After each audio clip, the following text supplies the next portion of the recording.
देखो भाई, ये क्वेश्चन जो है हम 8th करने जा रहे हैं, बिल्कुल ध्यान से देखना। Water in canal 6 centimetre wide and 1.5 deep is the following with a speed of 10 kilometer per hour. How much area will be irrigated in 30 minutes if the 8 centimeter of standing water needed? अब बिल्कुल ध्यान से देखना बेटा, ये हमारे पास क्या होगी, कनाल्स बेटा। देखना, ये हमारे पास कनाल्स होगी, ये इसकी जो है डीप है, ये जो है इसकी वाइड है बेटा 6 सेंटीमीटर चौड़ी बेटा। और ये जो है स्पीड है, जो जिसकी लेंथ मानी जाएगी 10 किलोमीटर पर आवर स्पीड है। अब wide of the conical canals बेटा, वाइड ऑफ कॉनिकल कनाल्स। अब वाइड जो है 6 सेंटीमीटर है और डीप जो है हमारे पास 1.5 सेंटीमीटर है। लेंथ ऑफ सिलेंड्रिकल कनाल्स में कितना है, 10 किलोमीटर पर आवर्स। अब 10 किलोमीटर के मीटर बना दिए हमने, 10 को 10,000 से मल्टीप्लाई कर दिया, 10,000 मीटर पर आवर्स हो गया बेटा। अब जो शेप है कनाल की वो एक प्रकार की क्यूबाइडिकल होती है, लेकिन यहाँ पे क्या दिखाई दे रही है, सिलेंडरी टाइप दे रखी है, इसलिए मैंने ये सिलेंडरी लिख दिया बेटा।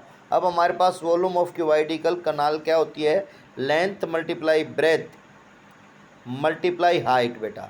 तो लेंथ हमारे पास 6 होगी, ब्रेथ हमारे पास 6 सेंटीमीटर होगी, और जो है 1.5 जो हमारे पास हाइट होगी जिसको डीप बोलते हैं, और 10,000 जो है हमारे पास लेंथ होगी बेटा।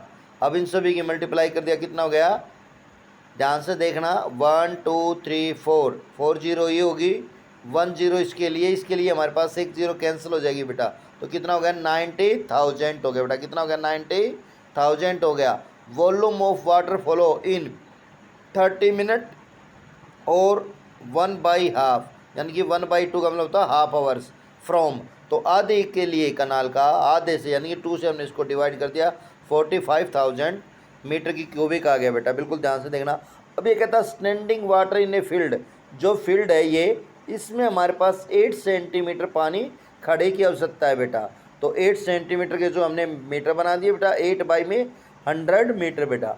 अब क्या है, irrigating the required area equal में क्या होगा, volume of water following in 30 minute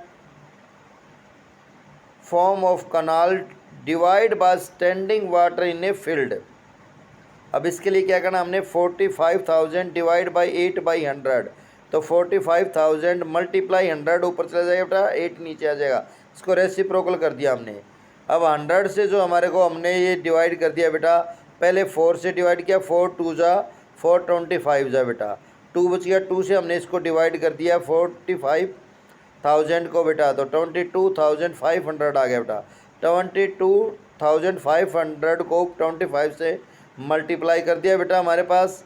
अब मल्टीप्लाई करने के बाद मीटर स्क्वायर आ गया, ये क्या आ गया हमारे पास, मीटर स्क्वायर बेटा। अब इनकी मल्टीप्लाई कितनी होगी, 55,62,500 मीटर की स्क्वायर हो गया बेटा। 1 हेक्टेयर, क्योंकि जो ज़मीन होती है वो हेक्टेयर में होती है बेटा, तो 1 हेक्टेयर कितना होता है, 10,000 के इक्वल होता है। कितने के इक्वल होता है बेटा, 10,000 के। तो 1 हेक्टेयर इक्वल में 5,62,500 को 10,000 से डिवाइड कर दिया हमने, तो 56.25 हेक्टेयर आ गया बेटा। रिक्वायर्ड एरिया ऑफ एरीगेट हमारे पास कितना आ गया, 56.25 हेक्टेयर बेटा। बिल्कुल ध्यान से, बड़े आराम से करना बेटा। ओके बेटा।